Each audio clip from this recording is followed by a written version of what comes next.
श्री हनुमान अंक में अतुलित बल धाम श्री हनुमान।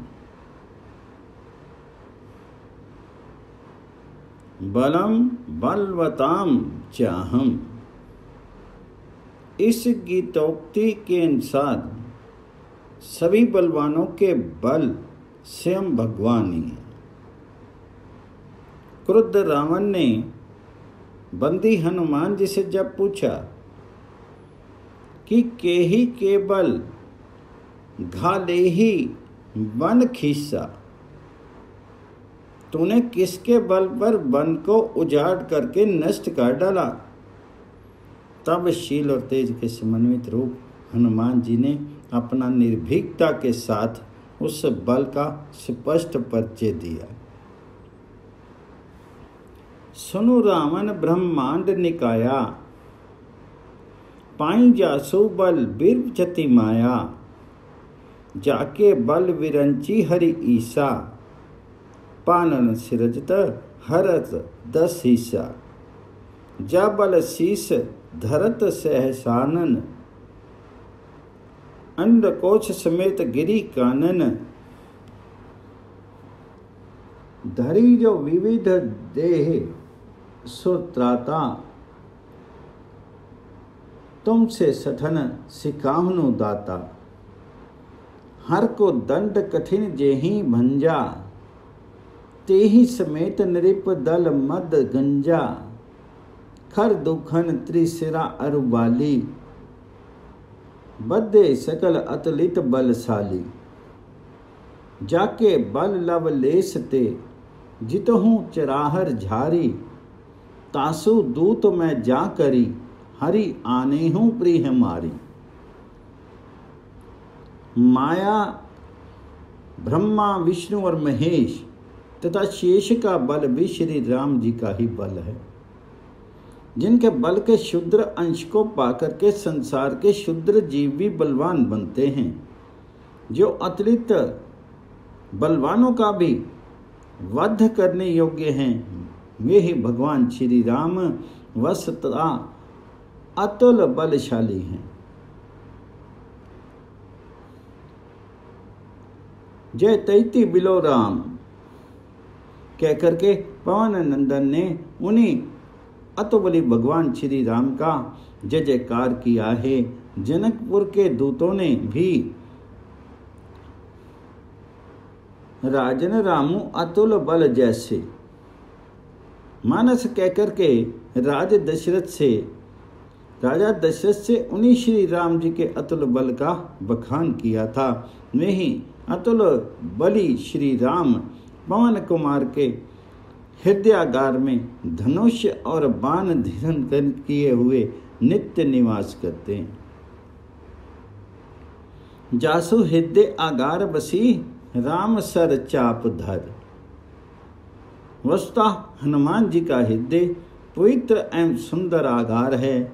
उसमें विहार करने वाले अतुलित बली भगवान श्री राम अतः हनुमान जी उन अतुल बलशाली श्री राम के धाम हैं।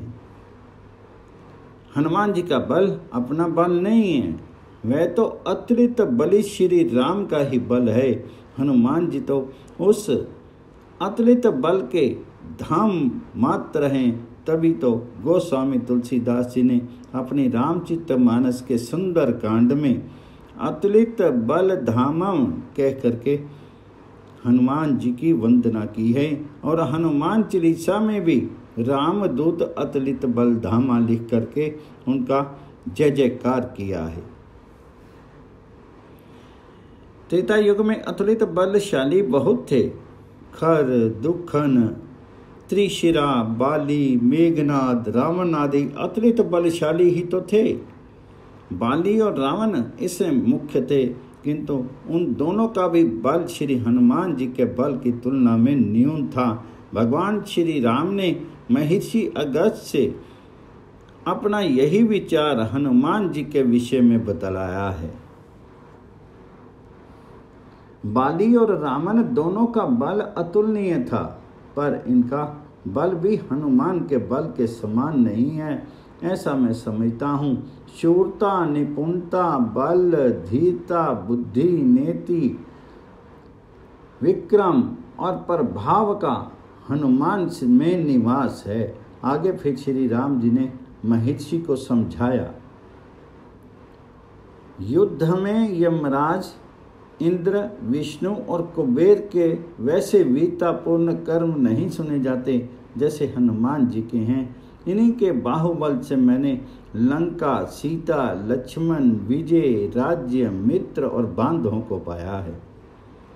वानरराज सुग्रीव के मित्र हनुमान यदि मुझे ना मिलते तो सीता का पता भी कौन लगा सकता। श्री हनुमान ने बाली का वध क्यों नहीं किया? इसका कारण भगवान श्री राम ने महिषी को बतलाया है। उस समय जब सुग्रीव और बाली में विरोध हुआ था, सुग्रीव का हित करने के लिए हनुमान जी ने तृण के समान बाली को क्यों नहीं जला दिया? संभवतः उस समय हनुमान को अपने बल का ज्ञान नहीं था कि मैं बाली को मार सकता हूँ। इसी कारण उन्होंने प्राणों के समान प्रिय वानरराज सुग्रीव को कष्ट उठाते देखा। वस्तुतः हनुमान जी को ऋषि शापवश अपने बल का स्मरण हो नहीं रहा था। भगवान श्री राम को संपूर्ण हनुमत चरित्र सुनाते हुए महर्षि अगस्त्य ने भी हनुमान जी के गुणों के संबंध में अपना निर्णय इस प्रकार दिया है। भला पराक्रम, उत्साह, बुद्धि, प्रताप, सुशीलता, कोमलता, न्याय अन्याय का ज्ञान, गंभीरता, चतुरता, बल और धैर्य में श्री हनुमान जी से अधिक इस त्रिलोकी में कौन है?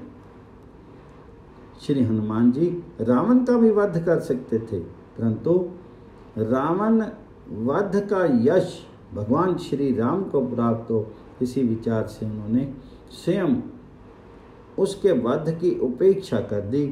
हनुमान जी स्वयं भीमसेन को बतला रही हैं, हे भीमसेन, वह राक्षस अधम रावण मेरे बराबर का बलवान नहीं था।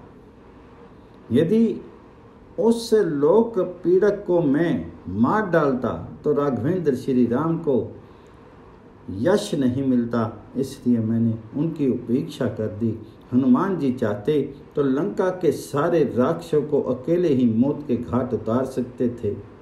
ऋक्षराज जामवंत से स्वयं उन्होंने कहा था, सहित सहाय रावणी मारी, आनो इहाँ त्रिकोट उपारी।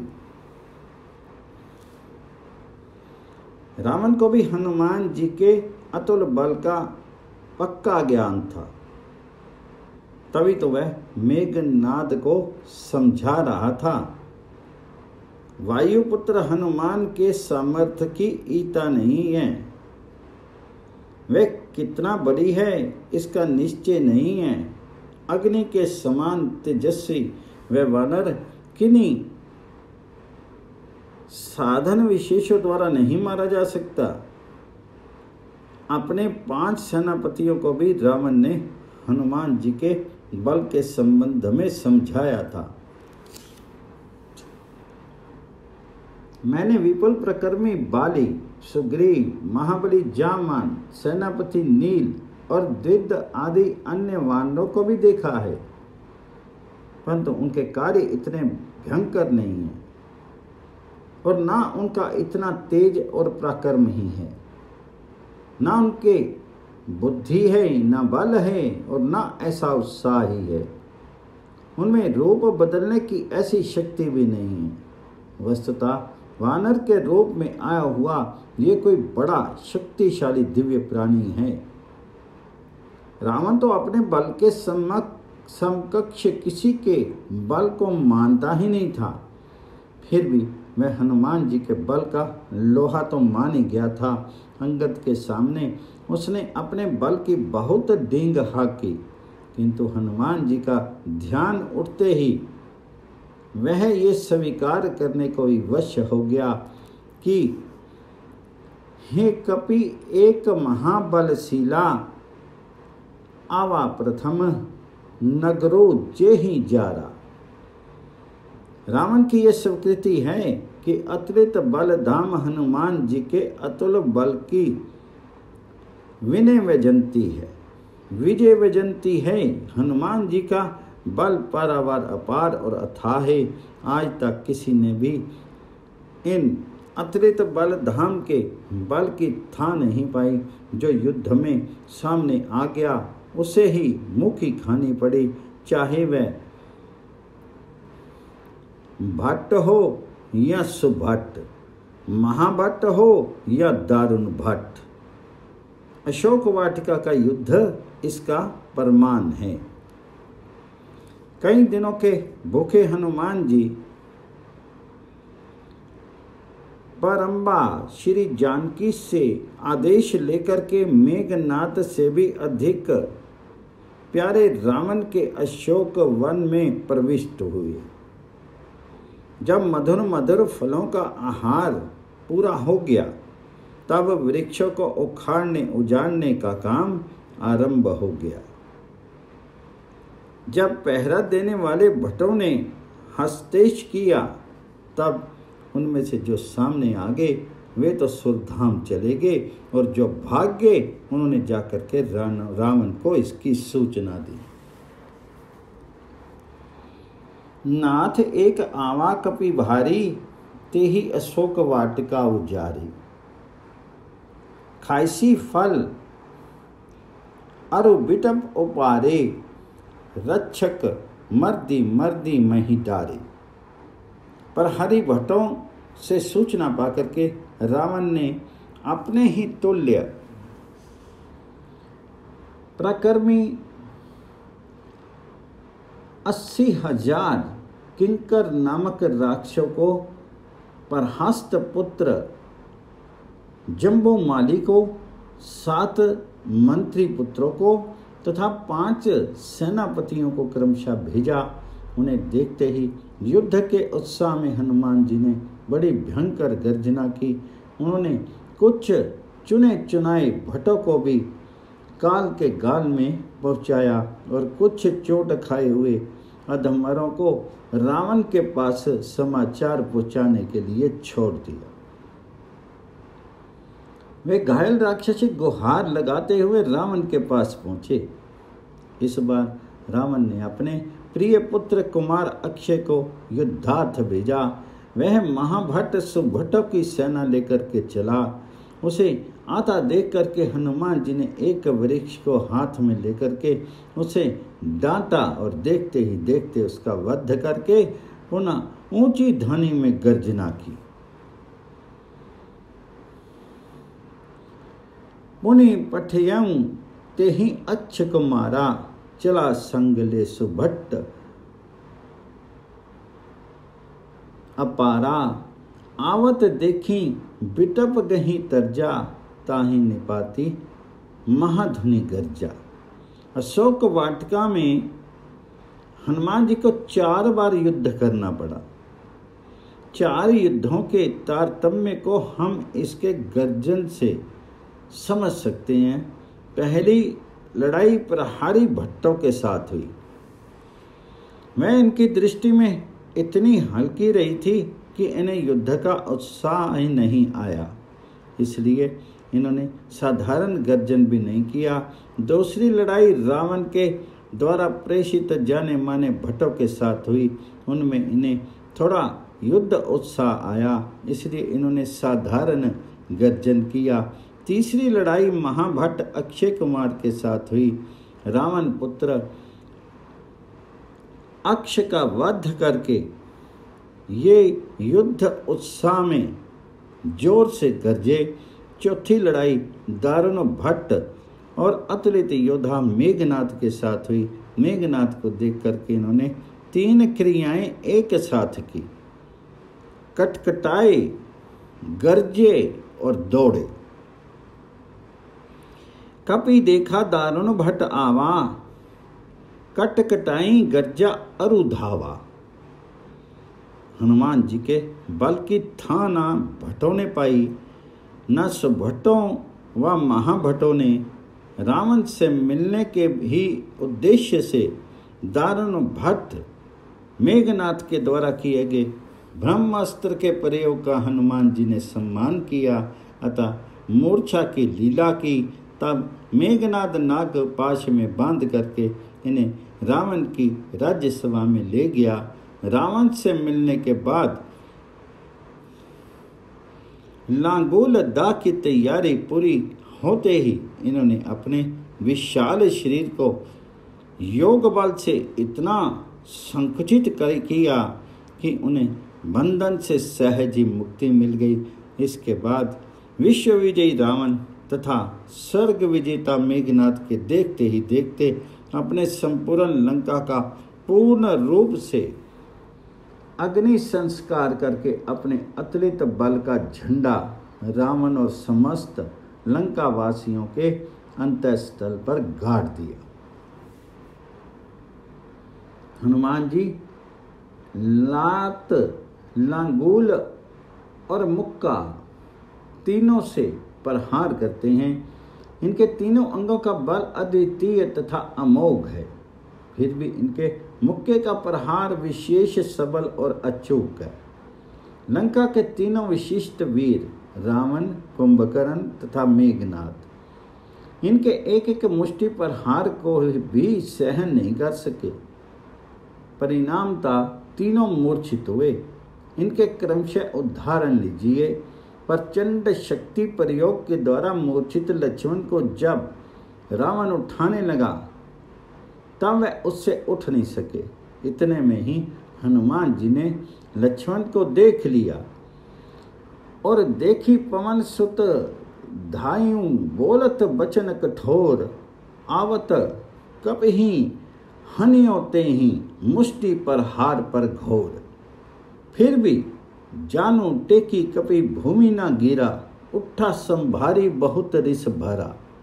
इसके बाद मुट्ठी का एक ताही कपि मारा, प्रेम शैल जनु वज्र पर हारा।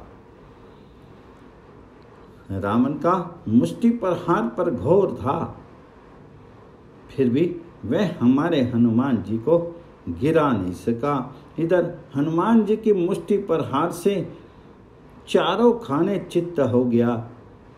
वह विश्व विजयी वीर रावण मूर्छित पड़ा रहा और हनुमान जी उसकी मूर्छा निवृत्ति की प्रतीक्षा करते रहे, किंतु वारे मुष्टि प्रहार का प्रभाव होश में आते ही रावण से रहा नहीं गया और वह पुनः मुक्त कंठ से हनुमान जी के विपुल बल की सराहना करने लगा। मूर्छा गई बछेरी सो जागा, कपि बल विपुल सराहन लागा। अब पवन नंदन के मुक्के से कुंभकर्ण की मूर्छा का प्रसंग देखिए। कुंभकर्ण के ऊपर कोटि कोटि गिरी शिखर पर हारा, करही भालू कपि एक एक बारा। फिर भी मार्यो न मनु तनु तर्यो न टार्यो, जिमी गज अर्क फलनी को मुरियो।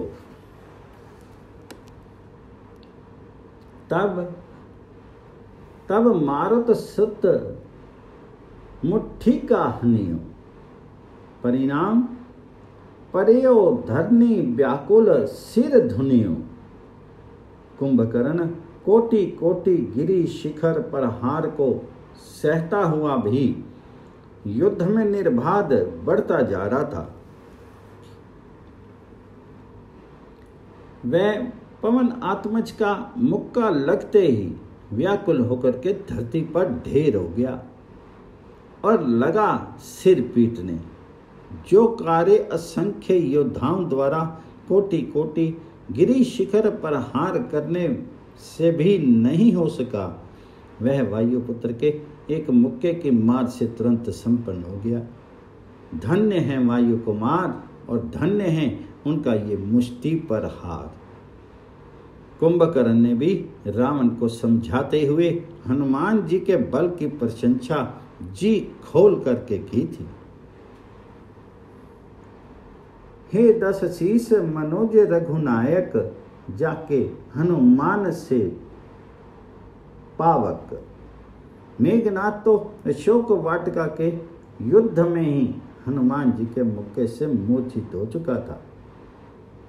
मुट्ठी का मारी चढ़ातरु जाई, ताही एक क्षण मूर्छा आई।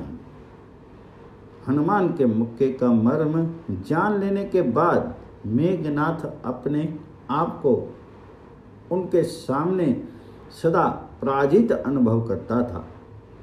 हनुमान जी के बार बार ललकारने पर भी वे उनके निकट नहीं आता था, बल्कि बड़ी सावधानी के साथ उनसे कटा कटा फिरता था।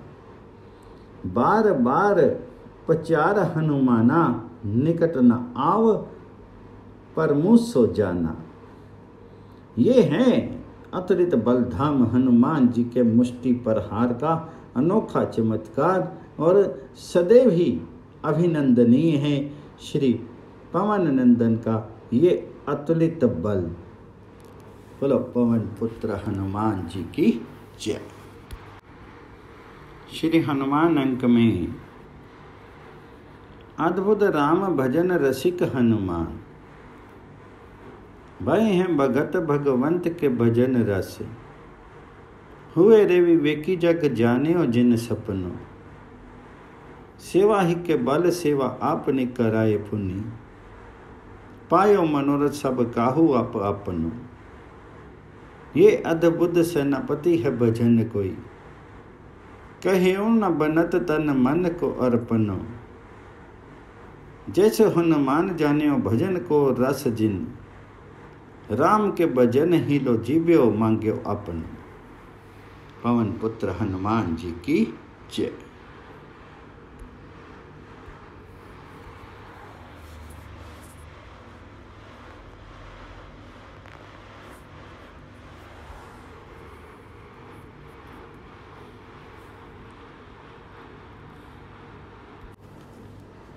श्री हनुमान अंक में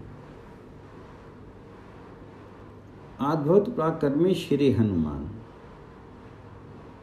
विद्या बुद्धि के निधान, ज्ञानवान विदज्ञ तीक्ष्ण बुद्धि, सर्वशास्त्र पारंगत, असीम पराक्रम की मूर्ति, सर्वोपरि शौर्य वीर के आधार, आजन्म निष्ठिक ब्रह्मचारी श्री हनुमान जी शंकर के अंश से वायु रूप द्वारा कपिराज केसरी की पत्नी अंजना के गर्भ से एक मत से चैत्र मास के शुक्ल पक्ष की एकादशी को अवतरित हुए थे। श्री हनुमान जी ने अनंत कोटि ब्रह्मांड के नायक मर्यादा पुरुषोत्तम श्री राम की सेवा में संलग्न होकर के ऐसे ऐसे अद्भुत कार्य किए जिनका और किसी से होना सर्वथा संभव था। जब अहिरावण श्री राम लक्ष्मण को निद्रावस्था में मोहिनी विद्या को मोहित करके पाताल में ले गया, तब श्री हनुमान जी ने शोक मग्न वानर सेना को संतोष दिलाते हुए प्रतिज्ञा की कि मैं 14 भवनों और तीनों लोकों में जहां भी श्री राम लक्ष्मण होंगे उन्हें खोज करके लाऊंगा। ऐसा कहकर के हनुमान जी प्रलय काल के बादलों के समान भयंकर गर्जना करके चले और एक गृध्र के संकेत पर शीघ्र ही पाताल पहुंच गए। वहां एक अद्भुत लीला ये हुई कि ज्यों ही आप सूक्ष्म रूप धारण करके अहिरावण की देवी के सम्मुख पहुंचे, त्यों ही देवी तो लुप्त हो गई तथा आप स्वयं देवी बन करके उस स्थान पर विराजमान होगी। आप संपूर्ण पूजा सामग्री को भक्षण करते गए। जब श्री राम लक्ष्मण को बलि देने के लिए लाया गया, तब हनुमान ने मेघ के समान गर्जन करके राक्षस को मार करके अहिरावण का मस्तक अग्नि कुंड में होम दिया और वे श्री राम लक्ष्मण को वहां से छुड़ा लाए। दोनों भ्राताओं ने प्रसन्न होकर के उनसे कहा, हनुमान, तुम्हारे समान हितकारी देवता, मुनि, सिद्ध और श्रीधारियों में कोई नहीं है। तुम्हारी कीर्ति तीनों लोकों में छा जाएगी। समुद्र को लांघना, सीता जी को खोजना, अशोक वाटिका को उजाड़ना, लंका को जलाना, संजीवनी बूटी को लाना, राक्षसों के साथ भयंकर युद्ध करना आदि ऐसी शौर्य युक्त अद्भुत कार्य श्री हनुमान जी द्वारा संपन्न हुए हैं कि गोस्वामी तुलसीदास जी ने हनुमान चालीसा में कहा है कि अतुलित रामदूत हनुमत अतुलित बलधाम, महावीर, विद्यावान, गुणी, अति चतुर, कुमति निवारक और सुमति के संगी हैं, जिन्होंने विकट रूप धारण करके लंका जलाई, भीम रूप धारण करके असुरों का संहार किया और स्वामी श्री राम के सब काम सुधारे। जगत के जितने दुर्गम कार्य हैं वे सब उनकी कृपा से सुगम हो जाते हैं। विनय पत्रिका में गोस्वामी जी ने विनती की है कि हनुमान जी, आप अहंकार, काम, क्रोध आदि दुष्टों से व्याप्त घोर संसार रूपी रात्रि का नाश करने वाले साक्षात सूर्य हैं। अतः ये पूर्णता प्रत्यक्ष है कि हनुमान में इतना बल, पराक्रम, सामर्थ्य या ब्रह्मचर्य तेज था कि वे किसी भी लोक में कैसा भी रूप बना करके अबाध गति से आ जा सकते थे। श्री राम गाथाओं में तो केसरी नंदन हनुमान जी को पराक्रमी श्री राम सेवक बताया ही है। इनके अतिरिक्त बल पुरुष की अन्य स्थानों पर भी प्रचुर प्रशंसा की गई है। केवल त्रेता युग ही नहीं, द्वापर युग भी श्री हनुमान जी की पराक्रम गाथा से गौरवान्वित है। महर्षि गर्ग आचार्य कृत गर्ग संहिता ग्रंथ के विश्वजीत खंड के 30वें अध्याय में उल्लेख है कि भीम नादिनी नगरी का कलंक नामक राक्षस 10,000 राक्षसों को साथ लेकर के यादवों से युद्ध करने लगा। वह इतना भयंकर बली था कि हाथियों, रथियों, घोड़ों, ऊंटों तथा सेनानियों को दांतों से चबा जाता था और उन्हें आकाश में गन्ने की खोई की भांति फेंक देता था। भगवान श्री कृष्ण के ज्येष्ठ पुत्र जब उनसे लड़ते लड़ते पराजित होने लगे, तब उन्होंने कपिवर हनुमान के कपेंद्र अस्त्र का संधान किया। संधान करते ही हनुमान जी प्रकट हो गए और उन्होंने उस राक्षस को आकाश में 100 योजन दूर फेंक दिया। इस पर कलंक ने हनुमान पर एक अत्यंत भारी गदा फेंकी, किंतु वे वेग से उछल करके बच गए और कलंक की छाती पर ऐसा मुक्का मारा कि वह तत्काल धरती पर गिर करके ढेर हो गया। फिर हनुमान जी ने वैदुर्य पर्वत ला करके उसके ऊपर डाल दिया, जिससे वह मृत्यु का ग्रास बन गया। महाभारत के सारे युद्ध में प्रायः सर्वत्र श्री कृष्ण के सखा अर्जुन छाए हुए हैं। प्रत्येक प्रसंग पर उनके बल पुरुष की प्रशंसा हुई है। उनके रथ की ध्वजा पर श्री हनुमान जी विराजमान थे। तभी अर्जुन बड़े बड़े योद्धाओं को जीतने मारने में सम्मत हुए। इसी से भीष्म पर्व में अर्जुन के कपि ध्वज, कपि निकेतन आदि नाम बताए गए हैं, जो वीरवर हनुमान के ही नाम पर आधारित हैं। श्री कृष्ण के अभिन्न मित्र एवं स्वयं महान शूरवीर होते हुए भी अर्जुन को हनुमान के बल प्रभाव की आवश्यकता हुई और उनके सम्मान में अर्जुन के नाम उन्हीं के नाम के अनुसार प्रसिद्ध हुए। ये महाबली हनुमान जी के पौरुष का प्रत्यक्ष आदर है और उनके अतुल बलशाली होने का महान प्रमाण है। सच तो यह है कि बल की सदा से पूजा होती चली आई है। देश काल और पात्र के अनुसार व्यष्टि समष्टि राष्ट्र एवं समाज में यश धन धान्य की प्राप्ति एवं सुरक्षा के लिए हमें पग पग पर बल की आवश्यकता है। ऋग्वेद में बल की महिमा का कई स्थानों पर वर्णन है। वहाँ कहा गया है कि विद्या और शारीरिक उन्नति के बिना सुख की वृद्धि कभी नहीं हो सकती। बल ही श्रेष्ठ पुरुषों का पालन और दुष्टों का दलन कर सकता है। अतः कदाचार से बच करके शील बल संपादन करने का सदैव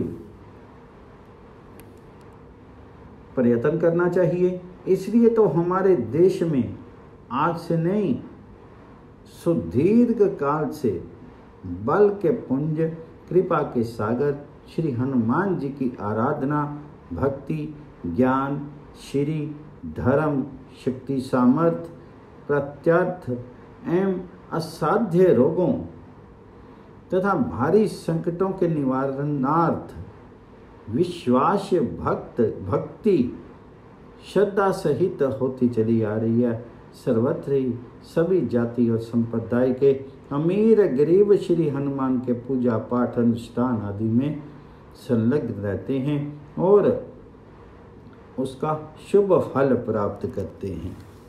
पवन पुत्र हनुमान जी की जय।